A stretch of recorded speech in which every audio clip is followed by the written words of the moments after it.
cometimos en Latinos un lamentable error por el que le ofrecemos una disculpa. Al arranque de este noticiero le presentamos de manera equivocada en la nota que tenía que ver. Ante esta equivocación hemos decidido que vamos a retirar esta información de nuestras redes sociales, lo cual nos permite nuestras plataformas digitales, es decir, vamos a quitar ese fragmento, dado que no eran correctos los datos que ahí se presentaban, y le daremos desde luego la información pertinente con los datos correctos más adelante. Pero por ahora anunciamos que primero ofrecemos una disculpa y vamos a quitar de nuestras redes todo eso, pues para que no quede se siga esparciendo una información que no es correcta, ¿no? Eso por si de pronto ven que algo ya no está, pues ahí está la explicación.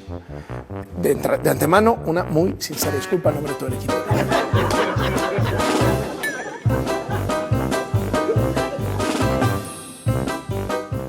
El rey de los montajes, Carlos Loret de Mola, está cayendo su credibilidad hasta abajo como periodista. Hoy pidió perdón por las mentiras que ha estado diciendo en sus redes sociales y en todas sus plataformas. Él mismo lo ha dicho, que ha cometido un grave error al estar diciendo mentiras y que el pueblo mexicano ya no se lo está creyendo y por ende está perdiendo rating y credibilidad. Hoy, en la conferencia de prensa, la presidenta de México siempre lo ha dicho, que Carlos Loret de Mola está muy desesperado porque sus noticias falsas son tan falsas que el mismo pueblo mexicano no se la cree. Ya pasó esa época, cuando la televisión era el único medio para informarse. Hoy son otros tiempos, el pueblo ya despertó y a los medios mentirosos, muy fáciles, los identifica la gente. Hoy un grupo de medios opositores al gobierno federal están armando una campaña para manchar el nombre del presidente Andrés Manuel López Obrador y a la 4T. Están utilizando a los hijos del presidente AMLO con una campaña negra llena de desprestigio con el fin de bajar los niveles de credibilidad del gobierno de la presidenta Claudia Sheinbaum. En la conferencia de prensa, la presidenta ha sacado todo a la luz. Veamos.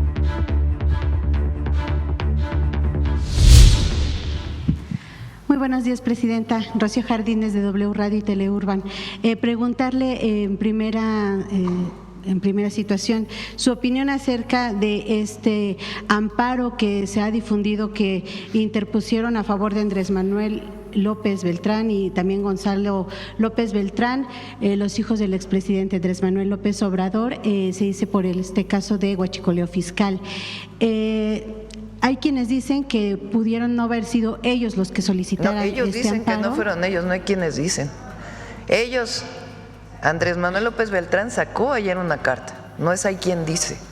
Sí, ya desmintieron que ellos presentaron los amparos. ¿Cuál es su opinión? ¿Por qué se habría presentado esta figura a su favor junto con otras 14 personas? Y lo hizo, bueno, el abogado que es conocido también por defender a Caro Quintero. Bueno, hay un abogado que ya dijo que él no presentó nada. Es parte de la campaña de calumnias, así de sencillo. ¿Cómo es posible, imagínense esto, que no sé quién, pero tiene que saberse quién, porque tiene que saberse quién puso estos amparos y por qué? ¿Cómo es posible que a los hijos del presidente López Obrador alguien a su nombre ponga amparos en distintos lugares del país? ¿Con qué motivo? Evidentemente la calumnia, desacreditar. Es sencillamente parte de una campaña política, en contra de nuestro movimiento, del presidente López Obrador, de sus hijos. Quien nos escucha, quien nos ve, pues imagínense que de pronto ustedes, alguien, aparece por ahí un amparo que dice, no me vayan a investigar. A cualquiera de ustedes, imagínense, que alguien les hubiera puesto un amparo en su nombre. ¿Cuál sería el objetivo? Pues desprestigiarlos, ¿no? Entonces es parte de esta campaña, vean hoy todos los comentócratas, todos. Lo mismo, pero lo mismo. Todos dicen lo mismo. ¿Quién se los dicta? Habría que ver, porque se los dictan. ¿Cómo es que todos dicen lo mismo?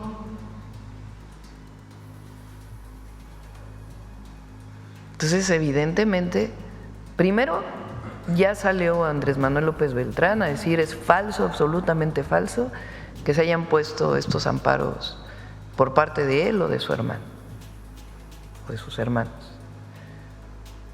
Y segundo, hay un abogado que ya dijo, usaron mi nombre, usurparon mi nombre para poner el amparo. Entonces, ¿qué sentido tendría poner los amparos? Desacreditar, calumniar. ¿Sería necesario, presidente, que ellos presenten algún tipo de queja o busquen que se haga esta investigación que usted dice? No, pues ya contestaron. O sea, lo que es importante es para todos nosotros, todo el pueblo de México.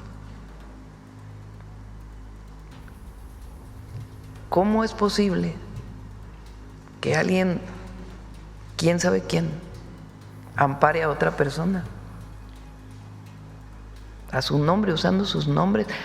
Y después se filtra a los medios y a las redes, casualmente, de inmediato. No, se pone el amparo y al minuto ya está en las redes. Y al minuto ya está en Reforma. Ya está en el Universal. ¿No les parece extraño? Por eso mi pregunta es si debería ser investigado esto a través de alguna queja, denuncia por parte de ellos. No, sí se tiene que saber quién puso esos amparos, porque tiene un sentido de desprestigiar y de calumniar a unas personas, y tiene un sentido de dañar al presidente López Obrador y a lo que representa nuestro movimiento. Evidente. Bueno, son demasiado burdos, burdísimos. Entonces, afortunadamente, pues muy rápido ellos contestaron, o Andrés Manuel López Beltrán contestó. Inmediato, sí.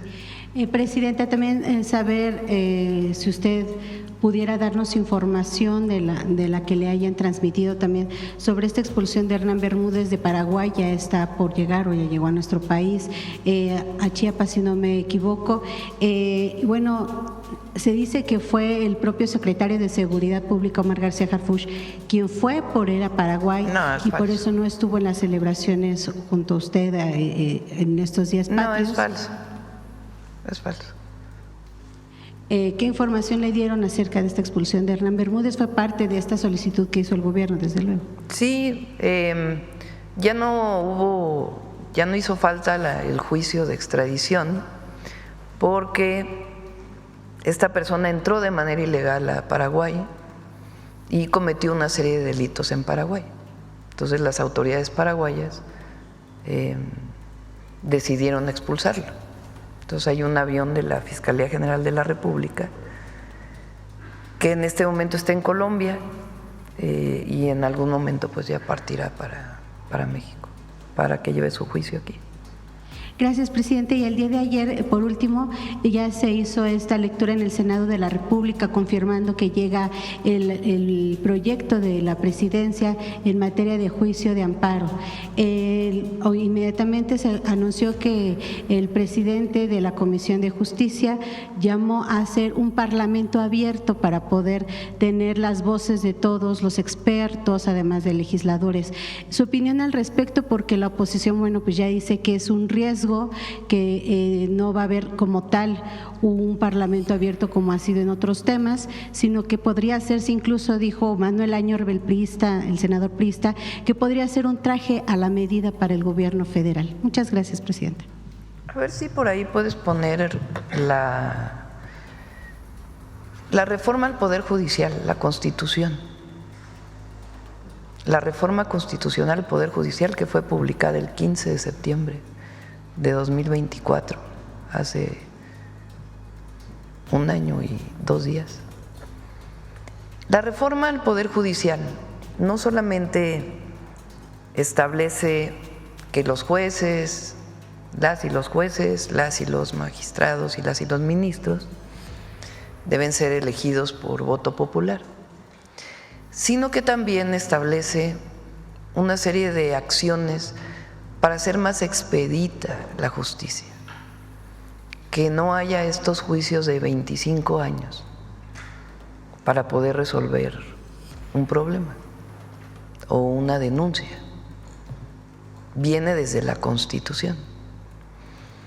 Entonces, para poder cumplir lo que dice la Constitución, se tienen que modificar una serie de leyes. Mañana van a venir el ministro Saldívar y Ernestina Godoy a explicarlo. Se tienen que modificar una serie de leyes. Entre otras leyes está el juicio de amparo. ¿Por qué se establece ahí, por ejemplo, que son 6 meses para un juicio mercantil? Pero vamos más abajo.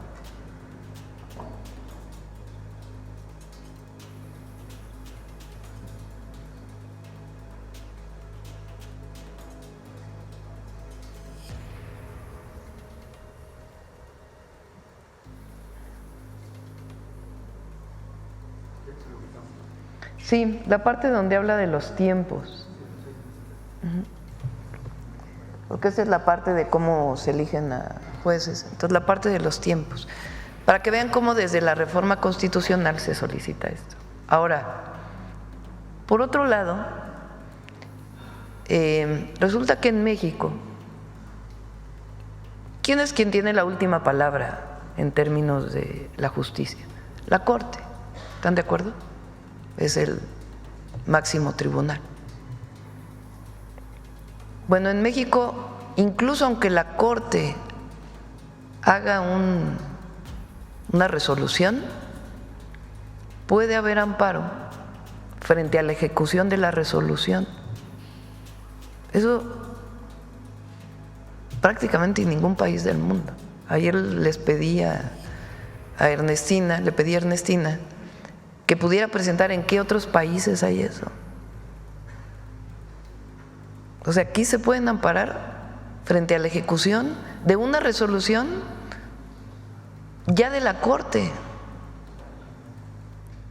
Cualquier caso.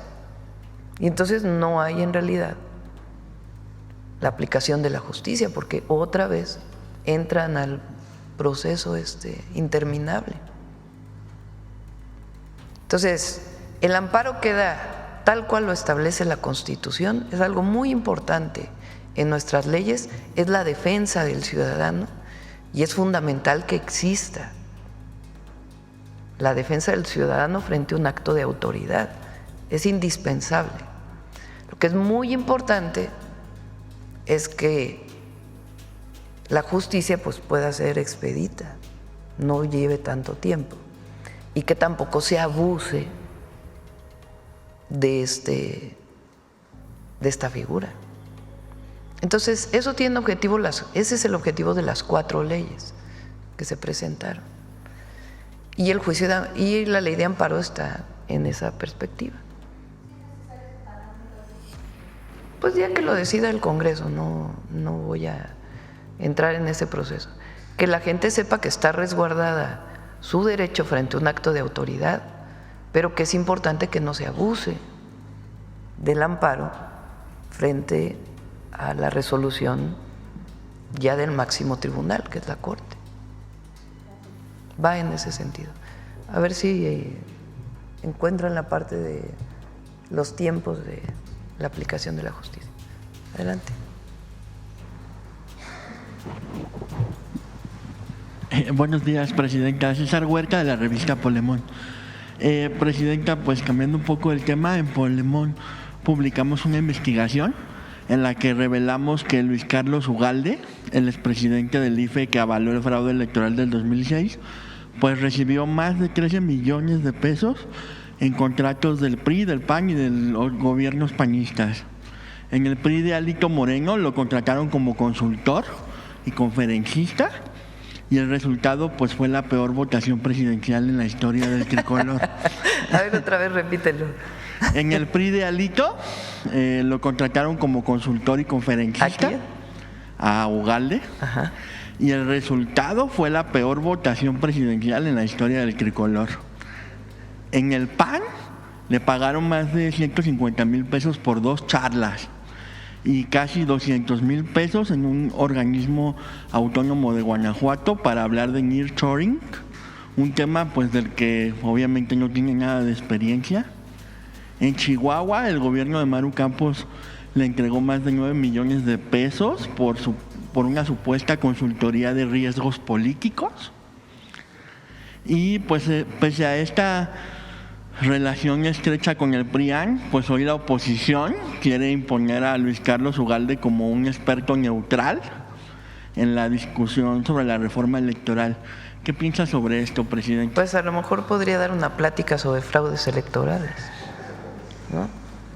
Sería bueno que explicara su participación y por qué el INE se negó. Que conteste esta pregunta. ¿Por qué el INE se negó a abrir todas las casillas? Cuando la gente en las calles pedía voto por voto, casilla por casilla.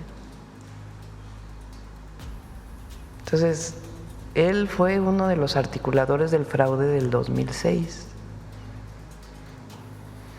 Para todos los jóvenes que nos escuchan, que a lo mejor tenían 6 años en el 2006, 4 años.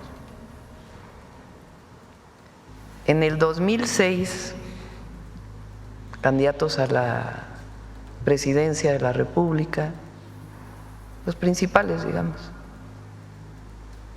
Andrés Manuel López Obrador, entonces no existía Morena, era por una alianza donde estaba el hoy Movimiento Ciudadano, se llamaba Convergencia, el PT y el PRD,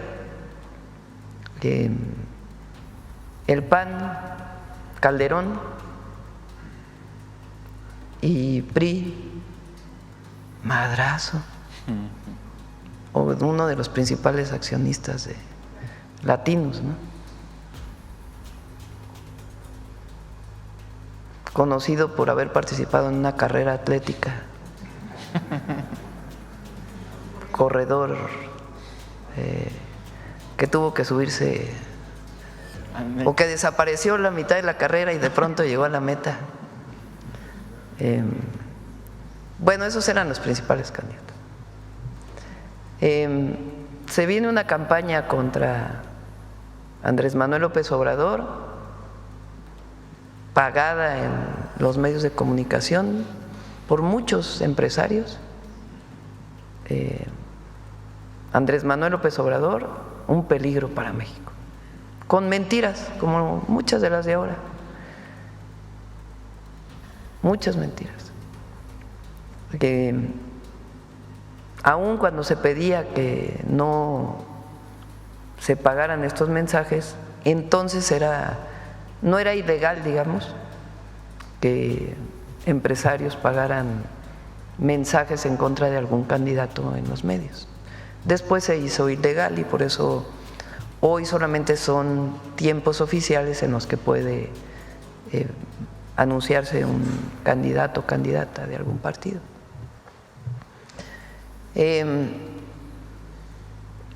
Llega el día de la elección, como a la 1 de la mañana, en el famoso PREP, que es el que va dando los resultados, Andrés Manuel López Obrador va arriba y de pronto empieza a caer y cruza Felipe Calderón y entonces el PREP le da el triunfo a Felipe Calderón. Resulta que al otro día ¿qué día fue la elección en 2006? En junio, ¿no? En julio, ¿no? 2 de junio. 2 de junio. Fue en junio, creo. Era en junio entonces. Fue el 2 de julio, ¿no? Del 2006. 2 de julio. Ahora es en junio, antes era el 2 de julio. El 3 de julio, pues ya estaba Felipe Calderón arriba por 200, casi 300,000 votos. Pero había un montón de casillas que no se contaban. O sea, dejaron muchas casillas que por alguna razón no se contaron. Y ahí empieza la gente a decir, aquí hubo fraude. Viene unos días después el llamado conteo distrital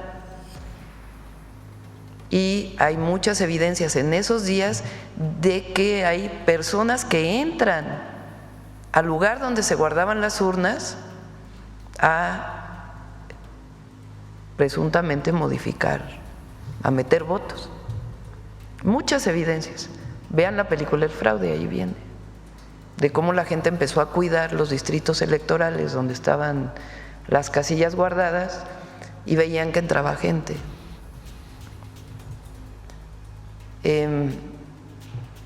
Después viene la calificación del Tribunal Electoral, así es nuestra ley. Bueno, en ese tiempo del conteo distrital a la calificación se presentan cantidad de pruebas al Tribunal Electoral. Estuve yo con un equipo muy grande revisando acta por acta y ahí nos dimos cuenta de que las actas no coincidían los datos.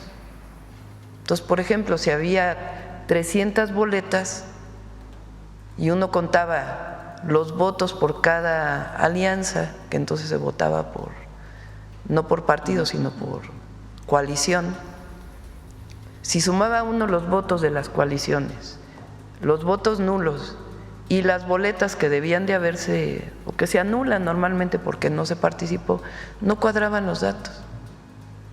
Y siempre había votos de más y votos de menos. Se pide, la gente empieza a movilizarse por todo el país y de la gente surge la consigna voto por voto, casilla por casilla. Se hacen movilizaciones inmensas en el Zócalo y en todo el país diciendo hubo fraude electoral. ¿Qué se pedía? Que se abrieran todas las casillas y se volviera a contar. Entonces el tribunal dice, bueno, vamos a abrir, creo que el 8% de las casillas, mal no me acuerdo, por ahí. Se abren las casillas, hagan de cuenta que la diferencia, no me acuerdo exactamente de los números, eran 280,000 votos entre Calderón y López Obrador. Se abre ese 8% de las casillas y se reduce la diferencia. O sea, había más votos para López Obrador que no habían sido contados. Y la gente dice, pues que se abran todas. ¿Por qué si se abre el 8% y se reduce, no se abren todas? Y el tribunal se niega a abrir todas las casillas. Y se consuma el fraude electoral el 1 de diciembre, con la entrada de Calderón. Por eso decimos Calderón es un presidente espurio, porque no ganó con el voto popular. El triunfo entonces era de López Obrador, como lo fue el triunfo en 1988 del ingeniero Cárdenas. El neoliberalismo en México, entre otras cosas, se impuso con fraudes electorales. No se nos olvide. El fraude electoral del 88. Salinas también llegó al poder sin haber sido elegido por el voto popular. Lo mismo que Calderón. Y en el 94 con un terrible magnicidio. O sea, hay que recordar la historia. Y en el 2012 con una compra de votos masiva totalmente demostrada. ¿Quién era el presidente del Instituto Nacional Electoral en el 2006? Ugalde. Entonces, ahora resulta que él da conferencias de moral electoral. No, pues no. Por eso digo que lo inviten a platicar sobre cómo se hace un fraude electoral. Entonces a lo mejor ahí sí puede opinar. Y un poco ligado pues con el tema de Presidenta, pues Covarrubias y Asociados publicó una encuesta que le otorga un 72% de aprobación, digo, a diferencia de los otros que hacían los fraudes, y señala que el 75% de los mexicanos tiene muy buena impresión de usted. Según este estudio, la ciudadanía reconoce los resultados de su gobierno y afirma que su calidad de vida ha mejorado. Estos datos, pues además, coinciden con otras encuestas y se dan en un contexto de intensas campañas de desprestigio contra usted y contra su gobierno y contra la Cuarta Transformación. ¿Considera usted, presidenta, que el pueblo de México ya no se deja engañar por la guerra sucia de la derecha? Sí, ya es muy difícil que le hagan caso a una cierta televisora que habla todo el día en contra de nosotros y algunos otros medios. Y antes era muy común que un editorial tuviera una influencia así tremenda sobre, cuando no había redes sociales, la televisión ni siquiera se abría opiniones diversas. Ahora ya es más plural algunas televisiones, van comentaristas que opinan distinto. Antes pues ni siquiera eso, ¿no? Ni siquiera había programas de opinión, creo. Nomás era la noticia del día, totalmente controlada. Las épocas ahí sí de la censura total, ¿no? Entonces la gente ya se informa de muchas maneras y lo ve reflejado en su vida cotidiana. 13.5 millones de personas salieron de la pobreza. Se redujo la desigualdad. Eso no hay manera que nada lo quite. Como digo, el presidente López Obrador se quedó en el corazón del pueblo de México y ahí va a permanecer. Eso por más que los medios digan lo que quieran decir. Y en nuestro caso, pues gobernamos con los mismos principios. En este momento, pues, la presidenta es quien gobierna con su equipo el país, pero tenemos los principios que nos llevaron al movimiento de transformación a ganar en el 2018 y nunca vamos a traicionar eso. Imagínense, traicionarse a uno mismo sería no poder vivir. La gente que se traiciona a sí misma en sus principios, sus ideas, su forma de vida, pues es la que muere con arrepentimientos, ¿no? Y por último, presidenta, casi al final del... O vive con arrepentimientos, que es peor. Y ya la última, casi al final de su gobierno, el expresidente López Obrador reveló aquí en la mañanera que 13 grandes empresas, entre ellas una refresquera, un equipo de fútbol, tiendas departamentales y una empresa de transportación aérea, adeudaban más de 129 mil millones de pesos al SAT, pero que estos casos estaban entrampados en el Poder Judicial por la falta de audiencias o por resoluciones que favorecían a los deudores. ¿Qué acciones está tomando su gobierno, presidenta, para destrabar estos expedientes y garantizar que esas empresas paguen lo que deben, especialmente ahora que hay un nuevo Poder Judicial y un nuevo momento político, pues, para exigir esa justicia fiscal? Aquí es la justicia. El SAT hace su trabajo, muy bien, por cierto, y la persona moral o física pues tiene derecho a decir el SAT no tiene razón, y hay todas las instancias jurídicas. El problema es cuando hay la protección al privilegio. Eso es lo que no pues cambió, y más ahora con el nuevo Poder Judicial. Entonces se trata del Estado de Derecho, el verdadero Estado de Derecho, y que quien tiene que pagar impuestos lo pague, y quien viola la ley, pues que también se le apliquen las sanciones correspondientes. ¿Nos podría dar como una actualización de estas empresas?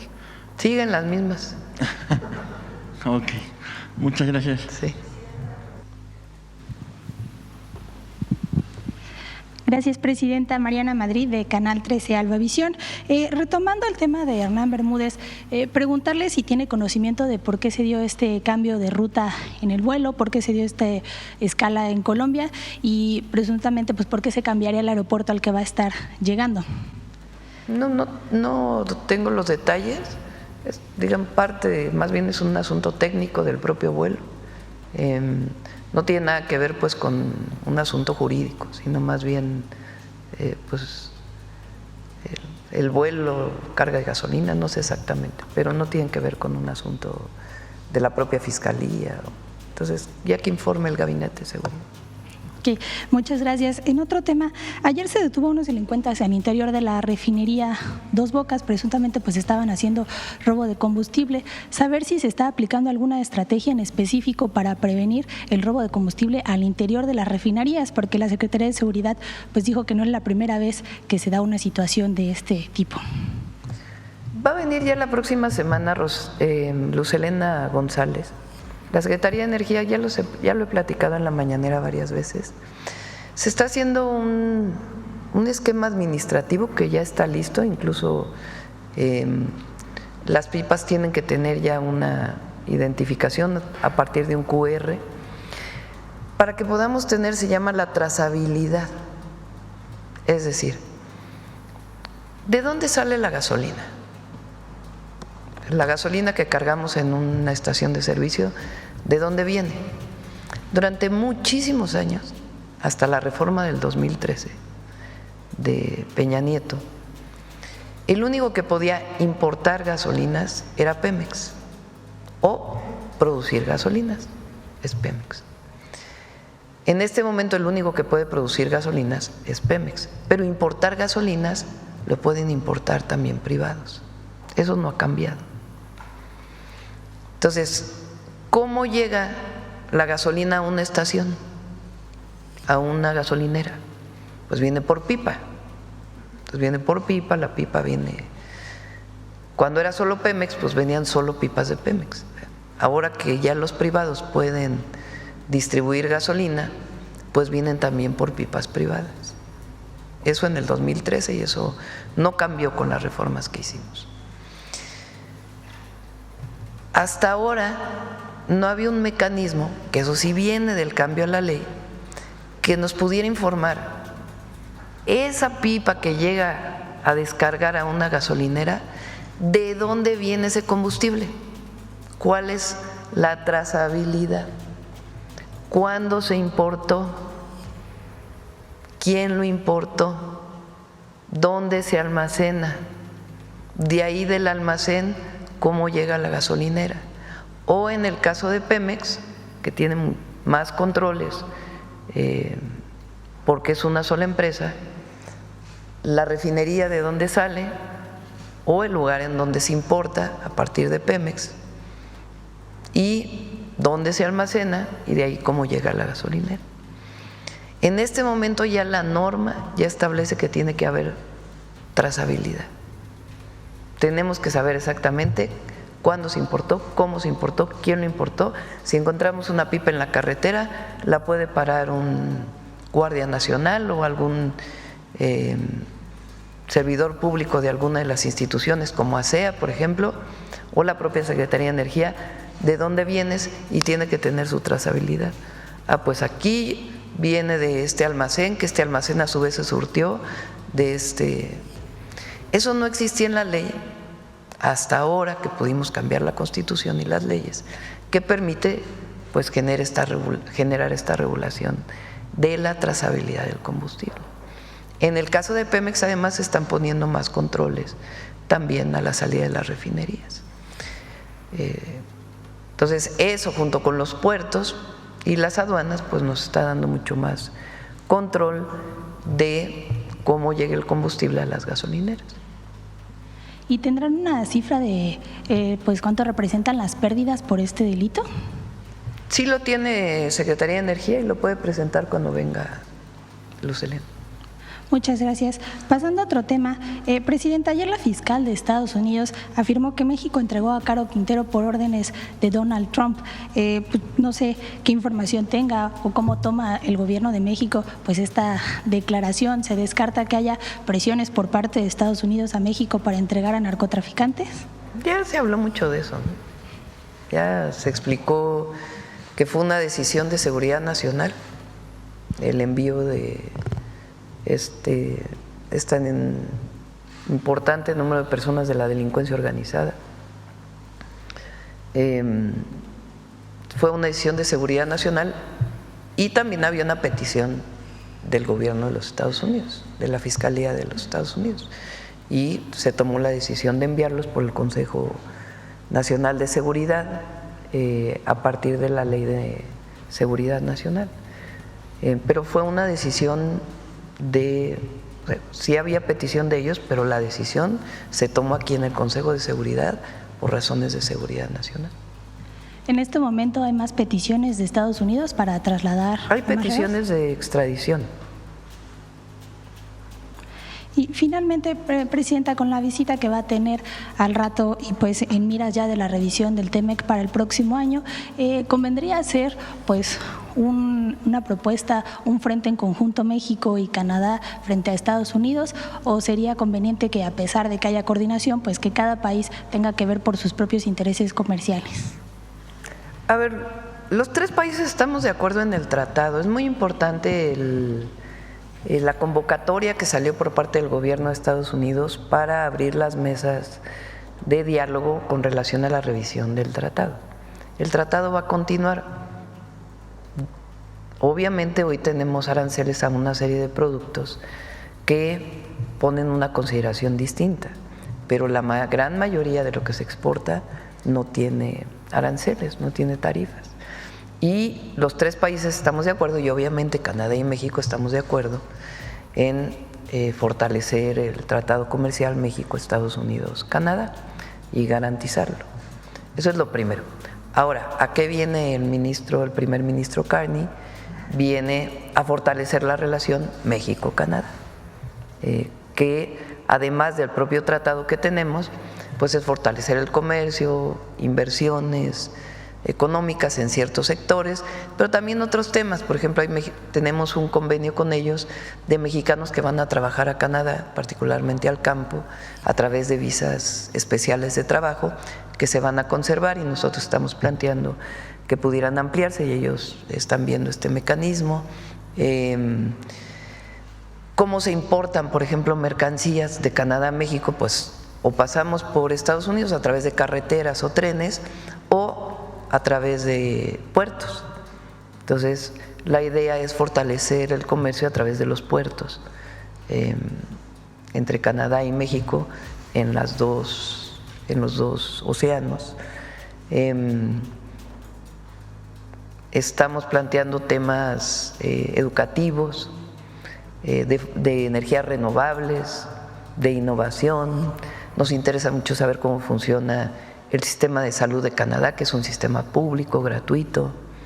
Entonces son varios temas que vamos a tratar en la reunión, y esta asociación estratégica le llamamos, que es un nivel mayor de una alianza que se había firmado con Canadá en su momento, manteniendo el tratado, pero fortaleciendo la relación México-Canadá. Gracias. Aquí. Gracias, doctora. Buenos días. Eduardo Ortega, del periódico El Financiero. Doctora, primero quisiera yo hablar sobre el caso que relacionado con el huachicol fiscal y la Marina. Primero me gustaría preguntarle que usted sepa si los hijos del expresidente Andrés Manuel López Obrador están mencionados en el expediente de este caso en la Fiscalía General de la República. No. ¿Es así? No. No están mencionados. No. Por otra parte, si este es un caso que usted haya platicado con el secretario de Estado de Estados Unidos, Marco Rubio, ahora que estuvo aquí en México, si este fue un tema que usted abordó con él. En el acuerdo que tenemos, en este entendimiento, viene el tema de combatir conjuntamente el tráfico ilegal de combustible. Pero en particular sobre algún tema específico, no. Porque hay quien dice que esta acción que se lleva a cabo en este caso es por presión de Estados Unidos, ¿es así? Falso. A ver, vamos a explicarlo nuevamente. En marzo de este año, Aduanas toma conocimiento de un buque que llega a Tampico, proveniente de Estados Unidos. El permiso con el que quiere entrar a descargar el contenido del buque es un permiso temporal de una sustancia química, de naftas.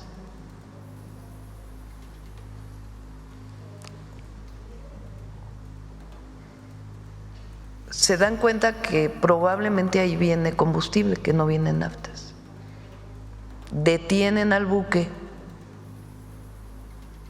y piden un análisis del contenido del buque. Se hace un análisis por Pemex y por aduanas y se encuentra que no, que es diésel. Y que el diésel proviene de Estados Unidos. Si hubiera sido una importación legal, pues en el documento con el que llegan a la aduana dice diésel y hay que pagar de impuestos tanto.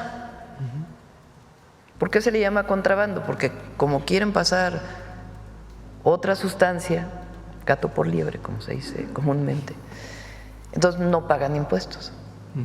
Y como dicen que es una importación temporal, pues no se paga IVA ni siquiera. Entonces se dan cuenta que es diésel. Y algunos tanques que ya habían cargado, pues se les da seguimiento y se encuentra que llegan a una bodega y de ahí inician las investigaciones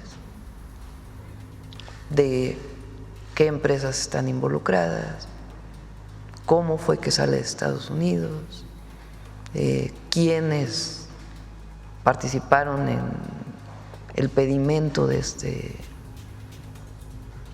tanque o de este buque tanque de combustible. Ahí inicia la investigación. Y ahí viene entonces por parte de la Fiscalía General de la República, de la propia Marina, una investigación donde se dan cuenta pues que hay algunos elementos de la Marina involucrados y hay empresarios involucrados y la investigación continúa a partir de un buque que llegó en marzo de este año. Doctora, se encontró también, que se ha hecho público, una serie de carros tanque que venían en ferrocarril que también tenían permisos que no correspondían a lo que en realidad estaba en los tanques. Y ahí también inicia una investigación. Y a partir de ahí viene toda la investigación. Doctora, pero le quiero preguntar, es que en la conferencia anterior en materia de seguridad, el fiscal Alejandro Hertz dijo que la investigación había empezado hace 2 años, cuando el propio exsecretario de la Marina, Rafael Ojeda, había denunciado a sus propios sobrinos. Sí, probablemente eso lo tiene que explicar el fiscal, no soy la fiscalía. Pues se juntan las investigaciones, eso ocurre normalmente en las fiscalías. Si se abre una investigación por contrabando de combustible o huachicol fiscal, como le quieran llamar, pues ¿qué hace la fiscalía? Saca las otras investigaciones que ya tenía, que a lo mejor no tenían suficientes pruebas, y junta las investigaciones y a partir de ahí pues viene las detenciones y otras detenciones que tienen que venir hacia adelante. Y encuentran la participación de elementos de Marina y de empresarios, Claro. que son los que se estaban beneficiando de de esta venta ilegal de combustible. Claro. Doctora, me gustaría preguntarle respecto a este amparo que alguien presentó a favor de Andrés Manuel López Beltrán.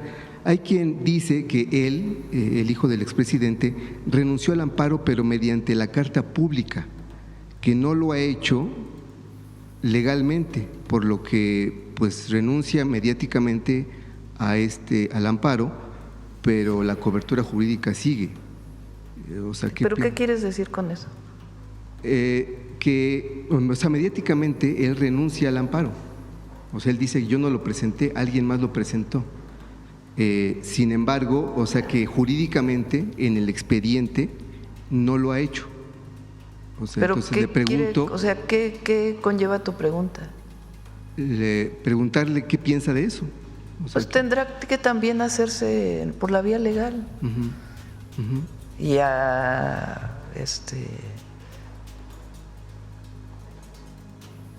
estos jueces notificar. Pero fíjense ahora el trabajo que tienen que hacer ellos.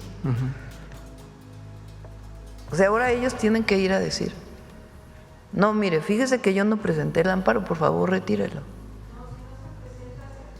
Ah, pues ahí está.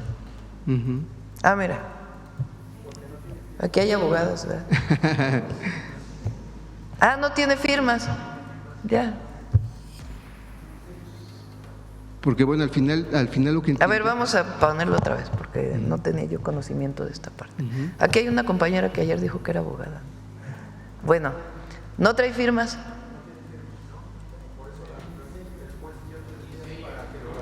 Ah, 3 días para que se ratifique.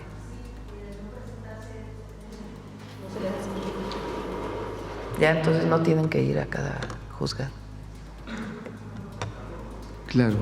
Doctora, por otra parte, quiero preguntarle sobre la visita que va a hacer hoy, entiendo, el subsecretario de Terrorismo e Inteligencia Financiera del Departamento del Tesoro de Estados Unidos.